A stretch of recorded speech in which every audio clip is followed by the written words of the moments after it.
Putri itu lalu menatapku dalam. Karena ketulusan hatimu, Rosid, kau layak mendapat sesuatu yang lebih dari sekadar terima kasih.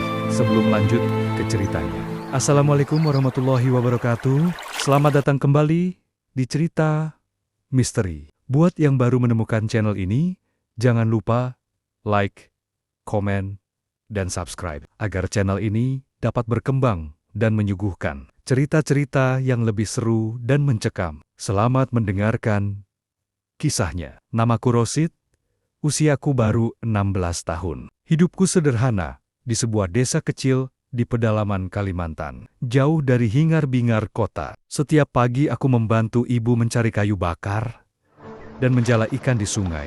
Kami miskin, tapi aku tak pernah mengeluh. Sungai ini bukan hanya sumber penghidupan, ia adalah sahabatku.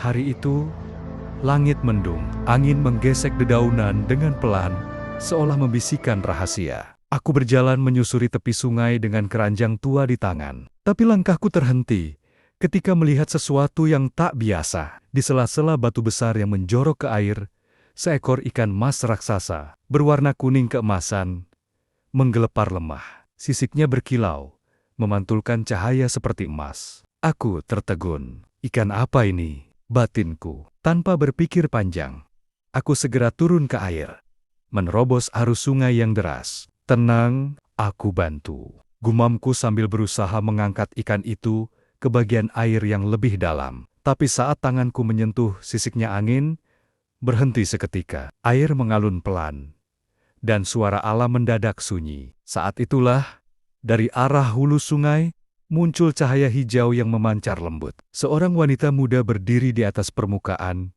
air seolah melayang. Wajahnya halus seperti bidadari, pakaiannya berwarna hijau lembut, menyatu dengan alam. Di kepalanya, sebuah mahkota kecil berhiaskan batu zamrud bersinar. Aku terdiam, nafasku tercekat. Ia melangkah perlahan, seakan angin sendiri membawanya mendekat. Tatapannya teduh, namun penuh kuasa. Suaranya lembut, seperti aliran air. Kau telah menolong penjaga sungai kami, wahai anak manusia.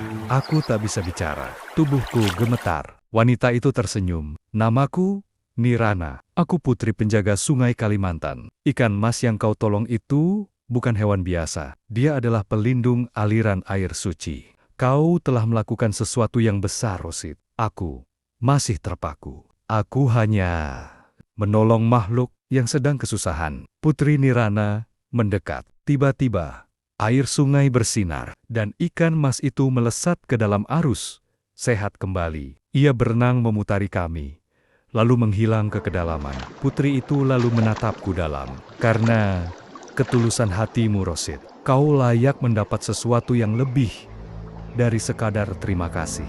Lalu dari tangannya, muncul sebutir batu bulat kecil, berwarna kuning emas, berdenyut seperti jantung. Ini adalah hati air. Jaga dan gunakan dengan bijak. Hidupmu tak akan sama lagi, dan petualanganmu baru saja dimulai. Langit bergemuruh perlahan. Udara berubah hangat.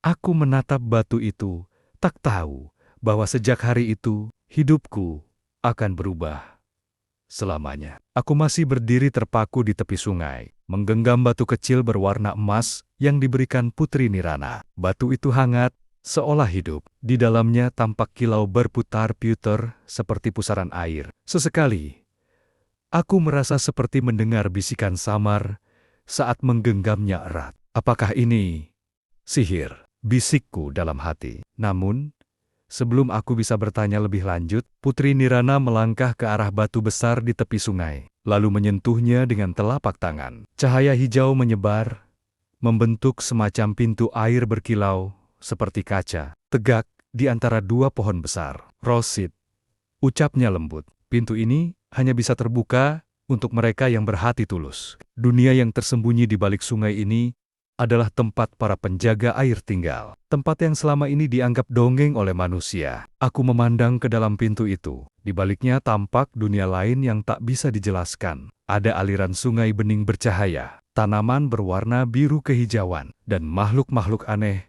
melintas di kejauhan. Kenapa aku diundang ke sana? Tanyaku lirih. Putri Nirana menatapku serius. Karena sesuatu yang jahat telah bangkit dari dasar sungai. Ada kekuatan gelap yang ingin menguasai semua sumber air di bumi. Dan kau, Rosid, adalah anak manusia pertama yang bisa menyeimbangkan dua dunia. Aku menelan ludah. Tubuhku gemetar. Aku hanya anak miskin dari desa. Mana mungkin aku bisa melakukan hal sebesar itu? Namun, sebelum aku sempat menolak, batu hati air di tanganku tiba-tiba menyala terang. Dari dalam batu itu muncul sinar berbentuk lingkaran yang melingkari tubuhku. Rasanya hangat, damai, dan mendadak aku merasa ringan. Semua ketakutanku hilang. Aku akan membimbingmu, kata Putri Nirana. Tapi pilihan tetap di tanganmu, Rosid. Kau boleh kembali ke desa, atau ikut denganku, menyelami takdirmu. Aku menatap sungai tempat aku biasa mencari ikan setiap hari. Lalu aku menatap ke arah cahaya dunia baru itu. Hati kecilku bergetar. Mungkin ini alasan kenapa aku hidup. Aku ikut, kataku akhirnya. Putri Nirana tersenyum. Kalau begitu, bersiaplah.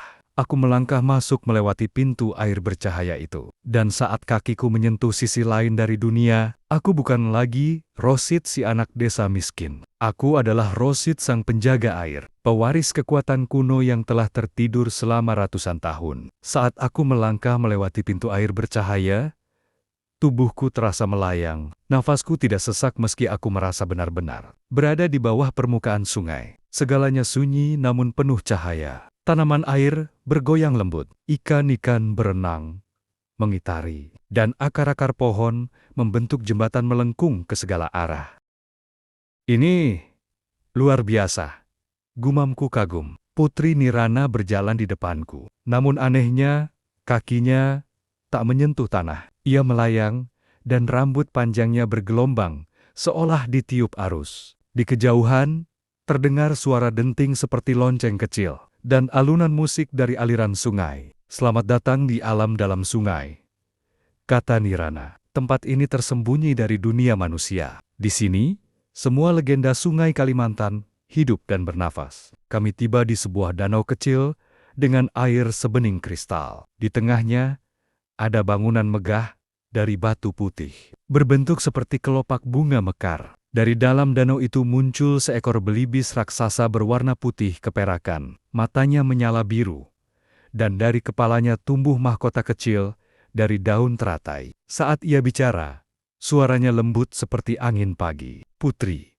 Nirana, kau membawa anak manusia? Benar, Ratu Belibis. Dia yang menolong penjaga sungai dan menerima hati air, jawab Nirana sambil menunduk hormat. Ratu Belibis menatapku tajam, lalu mendekat. Aku bisa merasakan hawa dingin menyapu wajahku saat ia melayang. Apa namamu, anak manusia? Rosid, dari desa Sungai Kalas, jawabku dengan suara agak gemetar. Ia mengangguk. Hatimu bersih, tapi bahaya sudah sangat dekat. Tiba-tiba langit di atas berubah gelap, air berguncang. Dan dari kejauhan, terdengar suara gemuruh berat. Dia datang, desis Ratu Belibis. Siapa? Tanyaku. Putri Nirana menjawab dengan nada pelan. Makhluk terkutuk yang selama ini tertidur di dasar sungai Tambun. Sang ular raksasa penjilat racun, penghisap sumber air bersih. Aku menelan ludah. Ular, racun. Ratu Belibis mengangkat satu bulunya yang bercahaya. Kau harus belajar, Rosid. Tubuhmu masih lemah, tapi hati air memilihmu. Kau akan berlatih di bawah hutan air dalam bersama roh ikan tua dan penjaga arus. Jika kau gagal, dunia manusia akan kehilangan sungai-sungai suci selamanya. Putri Nirana memegang bahuku. Kau tak sendiri, tapi kau harus berani. Aku mengangguk perlahan. Walau jantungku berdegup keras, mungkin aku hanya anak miskin. Tapi jika takdirku adalah menjaga air dan kehidupan, aku tak akan mundur. Setelah berhari-hari berada di alam dalam sungai, menjalani pelatihan, dan menerima petunjuk dari roh ikan tua, akhirnya, aku kembali ke dunia manusia. Putri Nirana mengantarku hingga ke tepi sungai, tepat di tempat aku pertama kali menolong ikan mas raksasa. Waktumu di dunia manusia belum selesai, Rosid. ucapnya lembut. Gunakan batu itu dengan bijak. Jika bahaya datang, genggam erat dan panggil kami. Aku menunduk hormat. Terima kasih. Terima kasih untuk segalanya. Dengan kilau cahaya hijau yang memudar perlahan, Putri Nirana dan pintu air menghilang di antara kabut pagi. Aku berdiri sendiri dengan batu kuning emas yang kini bersinar hangat di tanganku. Batu pemberian Ratu Belibis, lambang kepercayaan para penjaga sungai. Langkahku menapaki jalan setapak menuju desa. Tubuhku masih basah oleh air sungai, tapi anehnya, aku merasa lebih kuat, lebih ringan, dan di dadaku ada perasaan yang belum pernah kurasakan sebelumnya, kedamaian dan kekuatan. Saat aku tiba di halaman rumah, ibu sedang menjemur pakaian. Ia menoleh dan terkejut. "Rosid, dari mana saja kamu, Nak? Kami mengira kau tenggelam di sungai. Orang-orang sudah mencarimu selama 3 hari. 3 hari. Padahal bagiku, rasanya seperti berminggu minggu di dunia air." Aku hanya bisa tersenyum lemah, lalu memeluk ibu erat-erat. "Aku nggak apa-apa, Bu. Aku baru saja melihat dunia yang tak pernah kita bayangkan." Ibu menatap mataku dalam. Ia mungkin tak mengerti maksud ucapanku. Tapi ia tahu aku berubah. Tatapan mataku, cara bicaraku, ada sesuatu yang berbeda. Malam itu, aku duduk di bel-bel bambu, menatap batu emas kecil yang bersinar di telapak tanganku. Cahaya dari batu itu menari lembut, menciptakan bayangan di dinding bambu rumah kami. Tiba-tiba, angin malam berdesir pelan. Dari arah sungai, terdengar suara seperti bisikan. "Rosid, jagalah desa ini. Musuh belum berhenti." Aku menggenggam batu itu erat. Aku tahu, ini baru permulaan. Di balik tenangnya air, ada bahaya yang mengintai. Dan aku, Rosid, anak dari desa kecil di Kalimantan, kini memikul tanggung jawab yang lebih besar dari yang bisa dibayangkan siapapun. Sejak kepulanganku dari dunia bawah sungai, hidupku berubah. Aku bukan lagi Rosid, si anak miskin yang selalu diejek karena berbaju compang-camping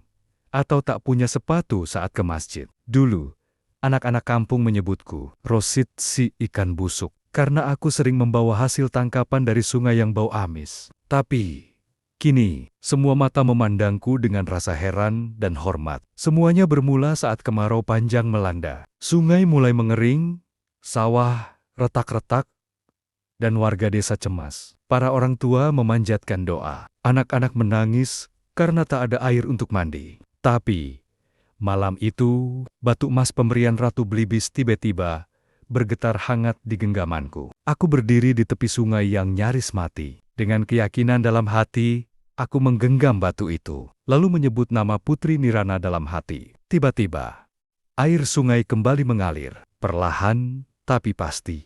Tak deras, tapi cukup membawa harapan. Keesokan harinya, air kembali jernih, ikan-ikan muncul, petani mulai membajak sawah, dan seseorang berteriak di tengah lapang, "Ini pasti Rosid yang menolong kita." Sejak hari itu, orang-orang datang ke rumahku. Ada yang meminta bantuan menyembuhkan air sumur. Ada yang ingin sawahnya kembali hijau. Ada pula yang hanya datang untuk mendengar ceritaku tentang dunia air, tentang makhluk-makhluk penjaga sungai. Ibu menangis diam-diam. "Dulu, kami tak punya apa-apa. Kini, orang-orang meninggalkan hasil panen di depan rumah kami sebagai ucapan terima kasih.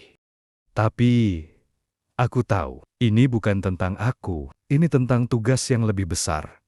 Menjaga alam, menjaga air, dan menjaga keseimbangan. Aku tak pernah sombong, masih memakai pakaian lusuhku, masih menimba air dari tempayan tua. Tapi, kini, jika aku lewat, orang menyapa, itu Rosid, penjaga sungai." Dan saat malam tiba, aku duduk di tepi sungai yang kini kembali mengalir damai. Aku menatap bintang dan menggenggam batu emas kecil itu sambil berbisik, "Terima kasih, Putri Nirana. Aku akan menjaga ini sampai nafasku habis." Setahun berlalu sejak aku menolong sungai dari kekeringan. Hidupku tak pernah sama lagi. Batu emas pemberian Ratu Belibis tetap kugenggam dalam doa setiap malam. Tapi kekuatan sejati, aku pelajari, bukan dari sihir, melainkan dari hati yang tulus menolong. Satu sore, Saat aku berjalan menyusuri desa, aku melihat sekelompok anak yatim duduk di bawah pohon,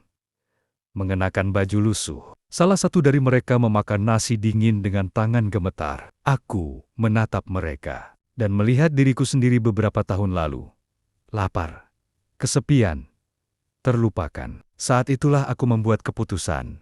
Aku akan membangun masjid, tempat bagi anak-anak yatim. Tempat mereka bisa belajar, makan, tidur, dan tumbuh dengan cinta. Awalnya, orang mengira aku bermimpi terlalu tinggi. Rosid, kau masih muda, mana mungkin kau bisa bangun masjid, kata salah seorang tetua. Tapi, aku hanya tersenyum. Aku tak menjawab. Aku hanya mulai bekerja. Aku menjual sebagian hadiah dan bantuan dari warga yang dulu pernah aku tolong. Aku menukar emas dan hasil kebun yang diberikan padaku, dan mulai membangun dengan tanganku sendiri. Bata demi bata, kayu demi kayu. Anak-anak desa ikut membantu. Ibu memasak untuk para tukang. Warga mulai percaya, dan tanpa kami sadari, dalam 3 bulan, masjid kecil itu berdiri megah di pinggir sungai, dekat tempat aku dulu menolong ikan mas raksasa. Masjid itu aku beri nama Masjid Al-Hayat, artinya sumber kehidupan. Setiap sore,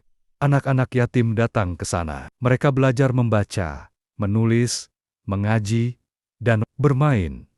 Tidak ada ejekan, tidak ada perbedaan. Semua anak berhak bahagia. Aku duduk di serambi masjid, memandangi mereka tertawa. Sinar mentari sore menyentuh kubah masjid, dan batu emas pemberian Ratu Belibis di sakuku bergetar pelan, seolah ikut bahagia. Malam itu, dalam mimpiku, Putri Nirana datang. Kau telah memilih jalan yang benar, Rosid, katanya. Kekuatanmu bukan untuk menguasai, tapi untuk menyembuhkan. Maka sungai akan selalu menjagamu, selama hatimu tetap tulus. Aku tersenyum dalam mimpi itu, karena aku tahu, sungai bukan hanya tempat mencari ikan. Ia adalah cermin hati, dan kini aku tahu bagaimana menjaganya. Hari itu, langit di atas desa Sungai Kalas mendung sejak pagi. Angin bertiup kencang, membawa bau laut yang asing, seolah ada sesuatu yang tak biasa datang dari jauh. Burung-burung tak lagi terdengar, dan bahkan aliran sungai terasa dingin dan gelisah. Aku berdiri di serambi Masjid Al-Hayat, memandang langit yang semakin kelam. Anak-anak yatim sudah kuantar masuk ke dalam ruang utama masjid. Mereka mulai resah, menggenggam tangan satu sama lain. Ibu mendatangiku dengan wajah cemas. Rosid, sungai mulai meluap. Ini bukan hujan biasa. Dan benar saja, dalam hitungan jam, badai besar datang. Hujan turun deras seperti tumpahan langit. Air sungai meluap cepat. Arusnya menyeret batang-batang pohon. Rumah-rumah warga mulai kebanjiran. Teriakan panik terdengar dari segala arah. Aku tahu, ini bukan hanya badai alam biasa. Ada sesuatu dari dunia bawah air yang kembali terusik. Tanpa menunggu, aku mengangkat tangan dan berkata lantang, "Semua orang, bawa anak-anak ke Masjid Al-Hayat. Tempat ini kuat, lantainya tinggi. Jangan panik, kita akan selamat." Warga mulai berlari ke masjid,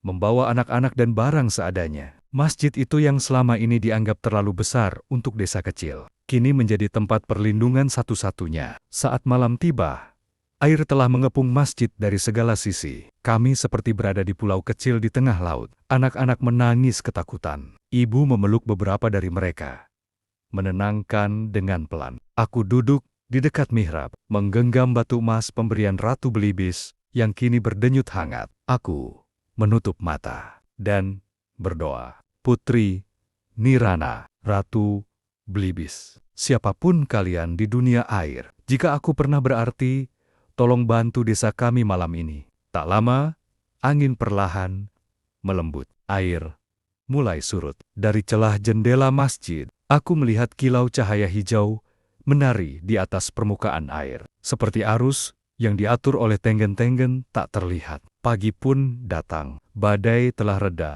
Masjid tetap berdiri tegak. Tidak satupun warga terluka. Tidak satupun anak yatim kehilangan harapan. Dan saat kami membuka pintu masjid, sungai kembali mengalir tenang. Sebuah bunga teratai emas mengapung di permukaan pertanda dari Ratu Belibis. Warga desa bersujud bersama di halaman masjid, Suara azan dikumandangkan, anak-anak tertawa lagi, dan di hati kecilku, aku tahu, kebaikan tidak datang dari kekuatan batu atau sihir, tapi dari keikhlasan menolong. Aku, Rosid si anak miskin, kini hanyalah penjaga masjid, pelayan anak-anak, dan sahabat sungai. Tapi dalam kesederhanaan itu, aku menemukan arti hidup yang tak pernah aku bayangkan. Hari-hari setelah badai menjadi masa pemulihan, sawah-sawah kembali hijau, dan sungai mengalir lebih jernih dari sebelumnya. Tapi yang paling menghangatkan hatiku bukanlah alam, melainkan anak-anak yatim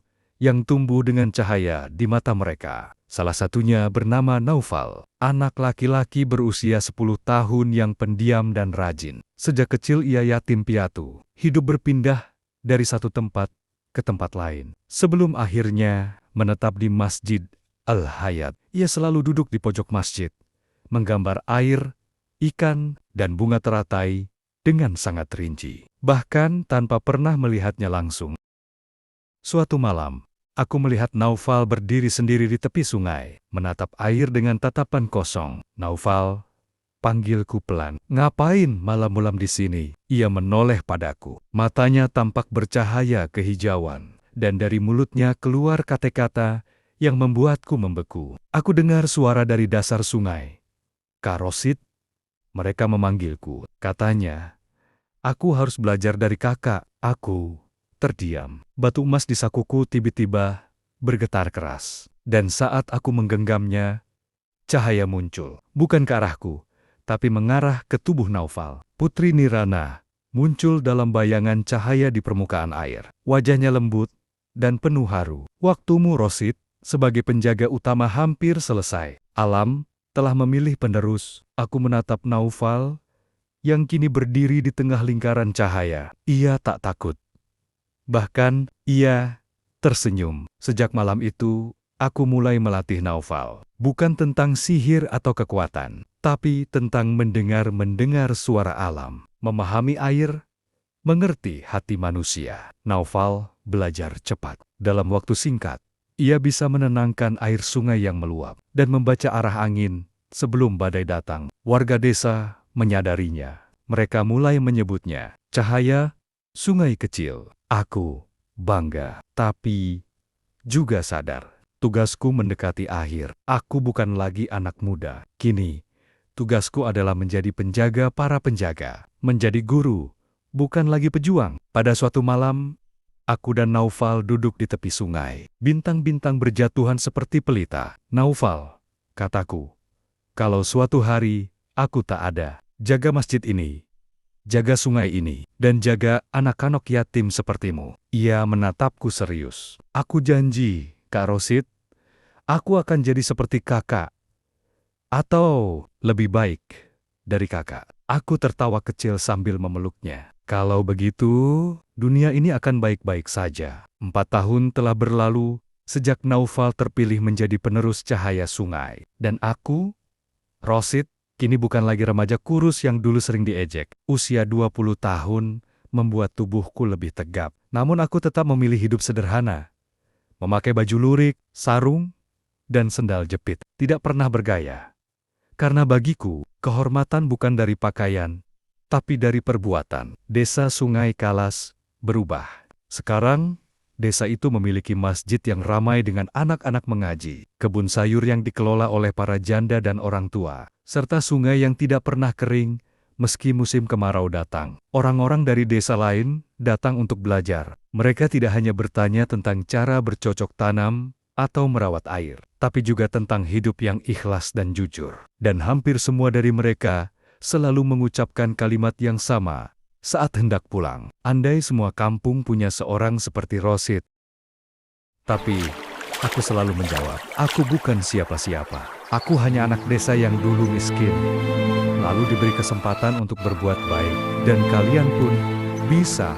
Setiap Jumat sore, aku duduk di beranda Masjid Al-Had bersama anak-anak yatim. Kami membaca cerita, menulis puisi, dan berbagi cita-cita. Naufal, yang kini remaja, berdiri di sampingku dengan senyum tenangnya. Ia semakin cerdas, dan kekuatan air dalam dirinya sudah tumbuh dengan lembut. Ibu yang dulu khawatir Aku akan hanyut di sungai kini, tersenyum bangga melihat orang-orang datang padaku untuk nasihat, bukan untuk memberi belas kasihan. Ia sering berkata pelan, sambil menatapku. Kau bukan lagi anakku saja, Rosid. Kau sudah jadi anak semua orang di desa ini. Suatu malam, aku berdiri di tepi sungai, angin berhembus lembut. Batu emas dari Ratu Belibis masih kugenggam. Meski kini cahayanya tak sekuat dulu, Putri Nirana tak lagi datang dalam mimpi. Tapi, aku tahu mereka masih mengawasiku. Sungai tenang adalah tanda bahwa dunia mereka masih percaya padaku. Dan saat kulihat Naufal memimpin anak-anak berdoa, aku tersenyum dalam hati. Aku tak takut mati, karena hidupku sudah kutitipkan pada banyak hati.